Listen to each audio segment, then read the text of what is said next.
Buenas tardes, les recuerdo, mi nombre es Natalia Barajas, yo soy la psicóloga del hogar infantil.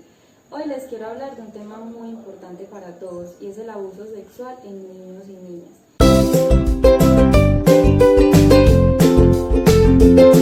El abuso sexual es todo aquello que un adulto, porque casi siempre es así, que un adulto hace con nuestros niños de tipo sexual sin que el niño autorice.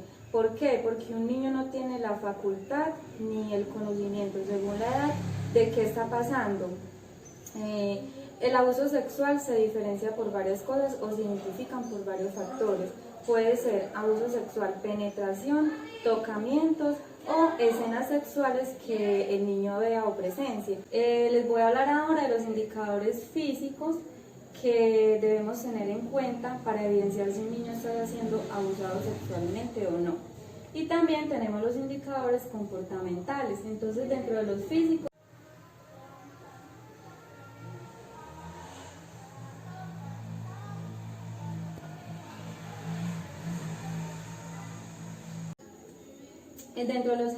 indicadores comportamentales tenemos la pérdida de apetito, llantos frecuentes, miedo a una persona o rechazo al cuidador repentinamente. Muy importante, muchos niños empiezan a tener miedo cuando un tío, un abuelo, un vecino llega a la casa y el niño se esconde.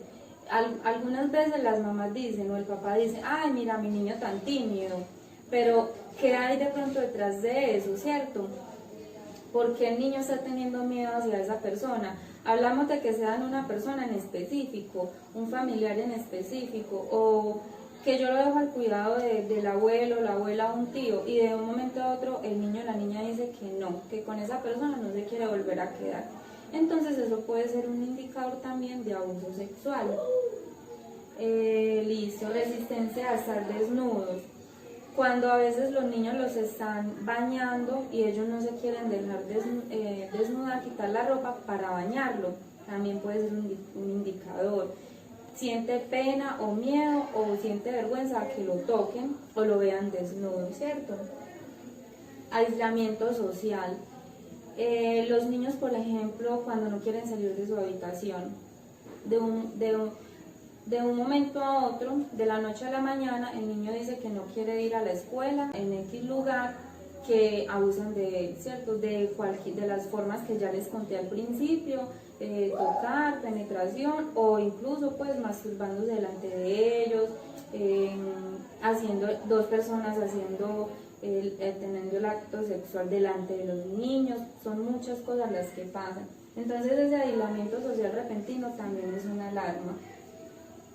Dificultades escolares, eso también pues pasa más con los niños mayores, cuando los niños no quieren, por ejemplo, las tablas de multiplicar, entonces no se aprenden las tablas de multiplicar, no aprenden a leer, de un momento a otro ya no quieren escribir, se les olvida las palabras, lo que están haciendo. Entonces esto denota también una alarma. Yo les quiero aquí resaltar algo, y es que no solamente tampoco esta alarma es de abuso sexual, sino que también puede ser de que hayan dificultades en la casa, violencia intrafamiliar. Solamente que estos aspectos que yo les estoy nombrando son en conjunto. O sea, no es que si mi hijo perdió el apetito ya está sufriendo abuso sexual, no es así. Si reúne todo ese conjunto de cosas que yo les estoy diciendo, sí ahí puede indicar que es un abuso sexual, y es así como se hace. Incluso si se hace la cita pues al médico y lo remiten a psicólogo por sospecha, empiezan a señalar entonces pérdida de apetito, sí, llantos frecuentes, sí, miedo a una persona, no. Entonces ya se empieza como a descartar el abuso sexual. Listo, para tener en cuenta. Bueno, dificultades escolares, conductas regresivas. ¿Cuáles son las conductas regresivas? Cuando el bebé ya empezó a controlar esfínteres, o sea que él ya no se hace chichi en la cama, y pasó un año que él ya iba al baño normal, y al año empieza que el niño se vuelve a orinar en la cama. Esto es una alarma, y yo creo que esta es una de estas conductas regresivas, son una de las alarmas más grandes en el abuso sexual, porque el niño pierde total control de sus emociones y de sus impulsos, ya que otra persona lo está amedrentando. Entonces, cuando se empiezan a chupar el dedo también, que empiezan ya como a comportarse como muy, o sea, como eran, digamos, a los 2 años, cuando ya tiene 5 años, ¿cierto? Ansiedad, angustia, depresión, vergüenza y culpa.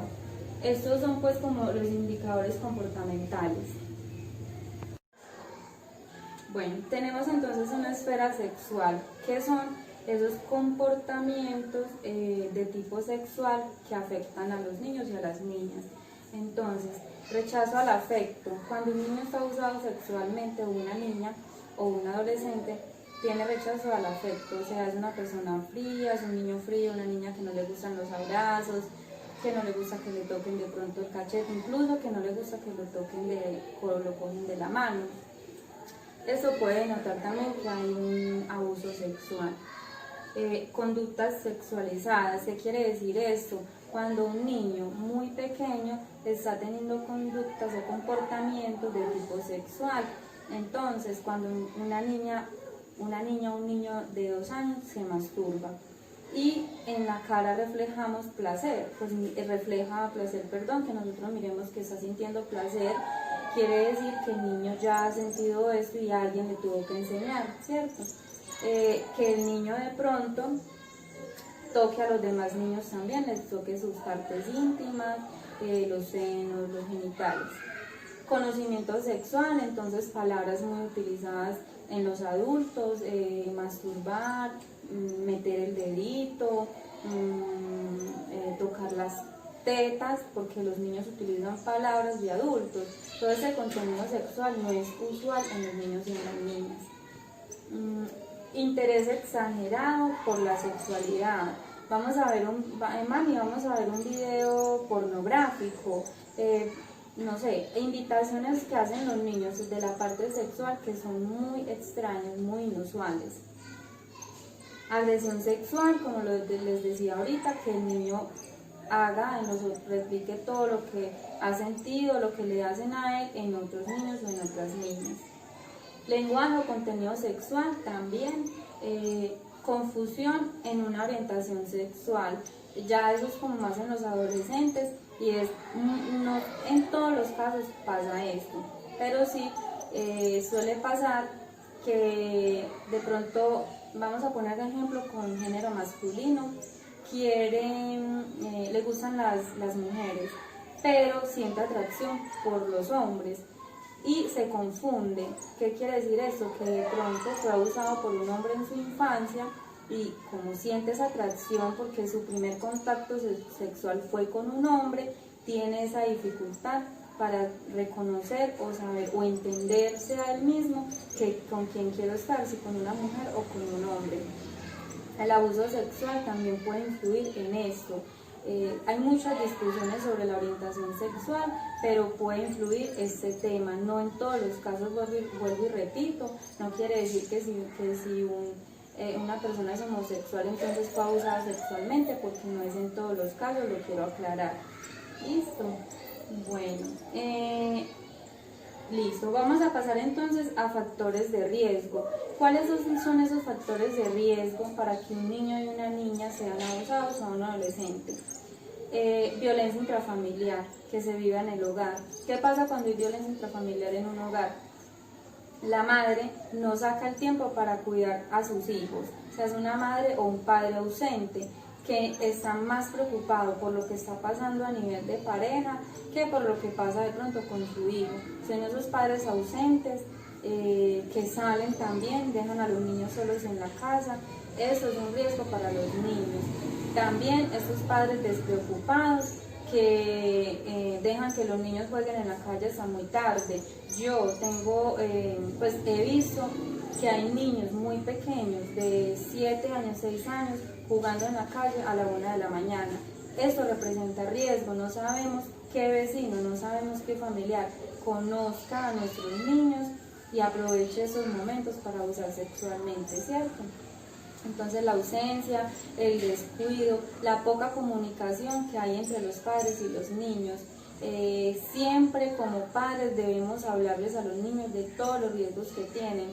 en abuso sexual y en otros temas, de que ellos mediante la comunicación confíen en su papá y en su mamá, que sean unos niños que cuenten cualquier detalle. Mire, es que pasó esto aquel día, pasó lo otro, y yo pueda como madre o padre generar una alarma. Entonces mantener esa comunicación constante con nuestros hijos. Otra cosa también que puede ser un riesgo es no hablar de la sexualidad en la casa. Es muy diferente yo poner en el televisor pues pornografía, tener en mi celular que le presto a mi hijo pornografía, o a no hablarle a mi hijo de las cosas, de estos aspectos sexuales. Es muy importante que no hayan tabús, porque los niños deben saber que existe un pene, una vagina, cómo se crean los niños, cómo nacen los niños. Ellos tienen todo el derecho a saber eso, y eso también les hace abrirse a un mundo y no querer ellos explorar por sí solos, o que incluso cuando ellos sientan, que ellos sepan cuando un adulto quiera abusar sexualmente de ellos, no ocultarles esa información. Otro riesgo es lo que les decía ahorita, tener en el celular imágenes, videos, contenido pornográfico, contenido sexual, poner en el televisor, hablar, escuchar cosas con palabras así como muy sexuales delante de los niños, también es un riesgo.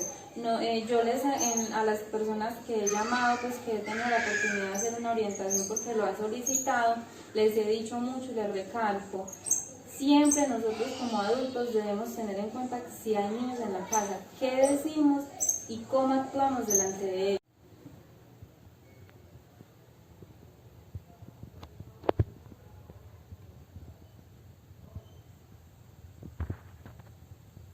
Por último, yo les voy a mostrar unas imágenes. Entonces, estas imágenes son de niños que han sido abusados sexualmente. Cuando van a las citas, digamos que primero se hace la cita médica, y luego sigue como el proceso. Si se identifica que si hubo abuso sexual, entonces hay una cita con psicólogo, ¿cierto? Entonces el psicólogo normalmente hace estas pruebas con estos dibujos para identificar si hay abuso sexual. Entonces, acá tenemos una primera imagen que se llama Andrew, de 8 años, y en el dibujo se representa a sí mismo en estado de pánico. Podemos ver la cara, pues como la dibuja el niño. Elabora detalles en torno a los botones del pantalón y los botones de la camisa y la cremallera del pantalón. Los niños que son abusados sexualmente enmarcan mucho los detalles acá, donde va la parte de los genitales. Y la camisa es con botones, es para representar que fue un adulto, ¿cierto? Que si es un hombre adulto, pues representa con la forma de vestir de la persona. Esta imagen que tenemos acá es muy evidente. En el dibujo retrata a su abusador con detalles, muestra pues sus partes íntimas. Cuando un niño dibuja mucho las partes íntimas, también puede ser pues como una alarma. Aquí Fernando, de 13 años, durante años este niño sufrió abuso mental y físico por su padre. Actualmente vive con su madre, quien fue capaz de reconstruir su vida. Bueno, en el dibujo él hace el papá como una persona demoníaca, ¿cierto? Como lo dicen pues, como se ha presentado en la historia, como es el demonio. Entonces, ¿por qué? Porque él le teme al papá, quien le abusó de él, no solo sexualmente, sino emocionalmente también. Hay una cosa que se me ha olvidado decirles también, y es que los niños abusados muchas veces son abusados por años, no solamente una vez, sino que como nadie se da cuenta de lo que está pasando, son personas que duran casi toda su infancia abusados sexualmente. Nadie se da cuenta, el niño o la niña nunca lo dice, y ya pues como toma la valentía de pronto en la juventud, incluso en la adultez, a contar y a denunciar lo que ha sucedido. En esta imagen no la pude pues imprimir a color, pero la imagen, las rayas que tiene este dibujo son rojas y dice no, no, listo. Acá el abusador, si podemos ver, dice, ¿te gusta? ¿Cierto? Entonces la niña dice, no me gusta. Entonces abusada por su padre adoptivo, se lee alrededor de la cama lo que solía decirle, ella respondiendo que no quería. Todo el dibujo es rojo, los colores tienen su significado, si ustedes quieren podemos después profundizar en los colores, cuando los niños utilizan ciertos colores también denotan o agresividad o violencia, y pues el rojo aquí es casi en todo el dibujo, sino que acá pues no se puede evidenciar, pero para que tengan en cuenta cuando ven los dibujos en sus niños, no solamente el dibujo se hace con el psicólogo, sino que ustedes también pueden decirle al niño, vamos a hacer un dibujo, pues si hay sospecha, ¿cierto? Y también pues mirar qué clase de dibujos se hacen, porque hay unos muy evidentes que no solo necesitan la lectura de un psicólogo o una persona especialista en el tema. Acá el dibujo que presenta el niño o la niña es la doble cara del abusador, entonces miramos las caras. Es un señor normal, pues que inclusive puede ser hasta un profesional, el mismo profesor, el mismo psicólogo, el mismo médico, no sabemos, la gente pues tiene sus enfermedades y son como lo mismo, el mismo dibujo lo dice, doble cara. Es una persona que se presenta como una persona muy normal, pues como que es un profesional, pero en realidad es un abusador. Andrea, de 10 años, representó cómo solían ser los abusos, donde solía tocarla su abusador y las palabras sí y no. Entonces aquí ella se muestra pues como acostadita. Esto acá señala con este puntico donde ella era tocada, donde la tocaban. Recuerden que el abuso no es solo penetración, sino que si me tocan mis partes íntimas y mis senos, mi vagina o mi pene, eso es abuso sexual. Y pues cuando ella iba siendo tocada, la niña decía que no, pues que no se dejara, que no le hiciera lo que le estaba haciendo perdón. Entonces aquí dice, su abusador, mientras la tocaban, su abusador y las palabras sí y no, porque era la forma en que respondía a las preguntas con vergüenza. Entonces a veces el abusador le gusta jugar con el niño y la niña. ¿Te gusta? Entonces la niña dice sí, no o no. A veces dice sí por miedo, ¿cierto? Entonces por eso los niños dibujan todo esto.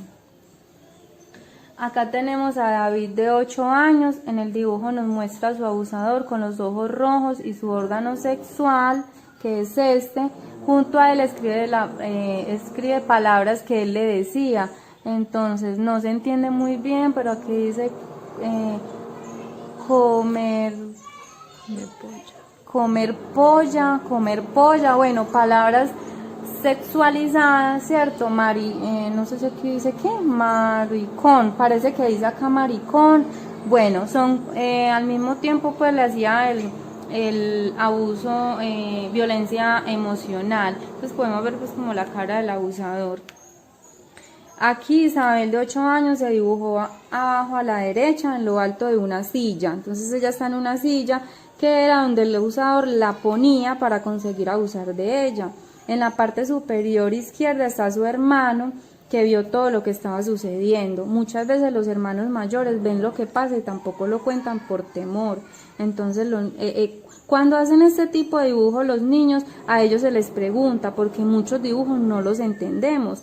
Aquí yo no entendería que es el hermano el que está viendo, sino que es el abusador y la niña, ¿cierto? Entonces a ellos se les pregunta, ¿quién es este? Entonces dirá, es mi hermano. ¿Quién es ella? Soy yo. ¿Quién es él? Se queda callada. Entonces cuando hay un silencio prolongado, se entiende que es el abusador, en muchos de los casos.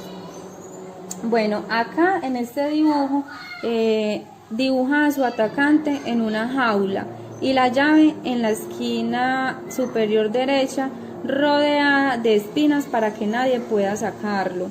Entonces ella se siente enjaulada, se siente encerrada pues como por la situación, porque no lo quiere hablar, tiene temor pues de contar las cosas. Entonces, bueno, ya viendo estos dibujos, hay que tener en cuenta que los niños, uno de los mitos que se me olvidó mencionar es que los niños mienten sobre el abuso sexual. Esto es mentira, los niños no mienten. Si los niños dicen algo es porque está sucediendo. Hablo de los niños más pequeños porque hay adolescentes que saben cuál es la forma de manipular y hay casos en los que se evidencia que sí hay una mentira. Pero los niños menores de 6 años suelen no mentir. Muchos no hablan por miedo, porque los presionan emocionalmente. Si le cuentas a tu mamá, yo mato a tu mamá o a tu papá, mato a tu hermanito, te mato a ti, ¿cierto? Es esa amenaza constante en contra de la familia para que no cuente lo que está sucediendo. Es esa presión emocional. De esa presión emocional se evidencia mucho que los niños, cuando los niños empiezan con su grosería, con su rebeldía. Yo les había mandado un video en donde decía que un niño cuando su conducta es inadecuada, su conducta también es muy rebelde, que no hay un control, no se puede controlar, también está denotando algo. Entonces eso también podría ser como un síntoma que se le puede agregar a todo lo que les contaba, a los que le he contado, perdón. Entonces, bueno, ya termino el video con todo eso. Espero que no haya sido muy cansón el video, que todo lo que les conté haya sido de interés para ustedes, que les sirva la información. Si quieren profundizar, vuelvo y les reitero, me pueden escribir, ya todos tienen mi número, si no se lo preguntan a la profesora. Y bueno, espero que estén muy bien, cuiden mucho a sus niños, a sus niñas, estén muy pendientes de ellos, porque no sabemos quién está al lado, vigilando en qué momento yo dejo solo a mi hijo o a mi hijo para tener la oportunidad de abusarlo sexualmente, física o emocional. Que estén muy bien y muchísimas gracias por su tiempo.